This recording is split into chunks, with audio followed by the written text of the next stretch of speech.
खबर का मतलब बवाल न्यूज। हमारे चैनल को सब्सक्राइब जरूर करें। ओडिशा के राज्यपाल रघुवर दास के इस्तीफे के बाद अटकलों का दौर है कि वे बीजेपी में कहां फिट किए जाएंगे। चर्चा है कि जल्द ही वे बीजेपी में शामिल होंगे और उन्हें राष्ट्रीय संगठन या झारखंड प्रदेश में बड़ी जिम्मेदारी दी जाएगी। यह चर्चा इसलिए है कि जल्द ही बीजेपी के राष्ट्रीय अध्यक्ष का चुनाव होगा और झारखंड में प्रदेश अध्यक्ष को बदला जाएगा। रघुवर राज्यपाल का पद छोड़कर आए हैं तो जाहिर है पार्टी ने उन्हें राष्ट्रीय या प्रदेश अध्यक्ष पद पर एडजस्ट करने का प्लान बनाया होगा।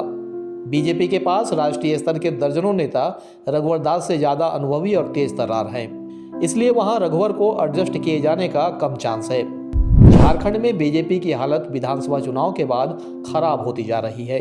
कार्यकर्ता टूट रहे हैं, शर्मनाक हार के लिए पार्टी नेतृत्व को कोस रहे हैं और पार्टी के प्रदेश अध्यक्ष बाबूलाल मरांडी खामोशी से सब कुछ देख रहे हैं। बीजेपी का दूसरा बड़ा चेहरा अर्जुन मुंडा भी अपने दायरे में सिमटे हुए हैं। ऐसे में संगठन को नए सिरे से खड़ा करने, कार्यकर्ता का मनोबल बढ़ाने और सत्ता पक्ष को मजबूती से घेरने के लिए एक तेज तर्रार और जोड़ तोड़ में माहिर नेता की जरूरत है और इसके लिए रघुवर से बेहतर विकल्प और क्या हो सकता है। 2014 के विधानसभा चुनाव के बाद बीजेपी ने राज्य में पहली बार नया प्रयोग करते हुए गैर आदिवासी रघुवर दास को मुख्यमंत्री बनाया। रघुवर दास ने जल्द ही अपनी राजनीतिक कूटनीति और रणनीति से केंद्रीय नेताओं का भरोसा जीत लिया।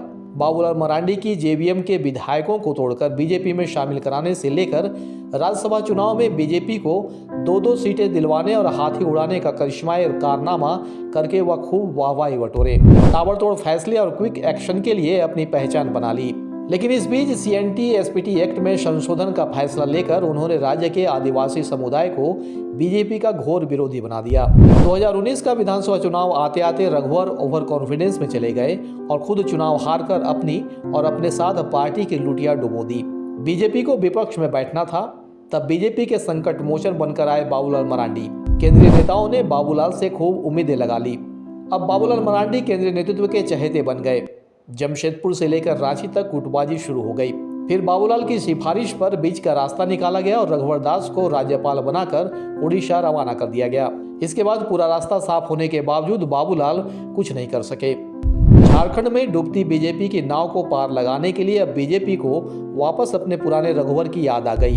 अगर रघुवर दास को झारखंड की सक्रिय राजनीति में वापस लाया जाता है तो सचमुच बीजेपी बड़ा रिस्क लेने जा रही है।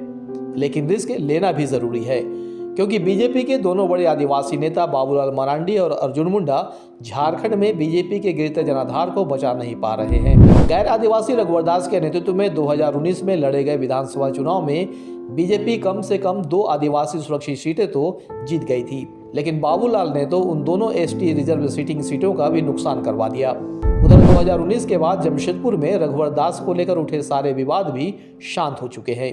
रघुवर के कट्टर विरोधी सरयू राय भी मान गए हैं। जमशेदपुर पूर्वी छोड़कर जमशेदपुर पश्चिमी में अपनी राजनीति शिफ्ट कर ली है। रघुवर दास की बहू पूर्णिमा ने जमशेदपुर पूर्वी से चुनाव जीतकर रिसीट पर फिर से दास परिवार के लिए कब्जा बरकरार रखा। अब जमशेदपुर बहू बेटे के हवाले कर रघुवर दास जमशेदपुर के मोह माया से बाहर निकलकर प्रदेश या राष्ट्रीय स्तर की राजनीति चैन से कर सकेंगे। सत्येंद्र मिश्रा, बवाल न्यूज, रांची।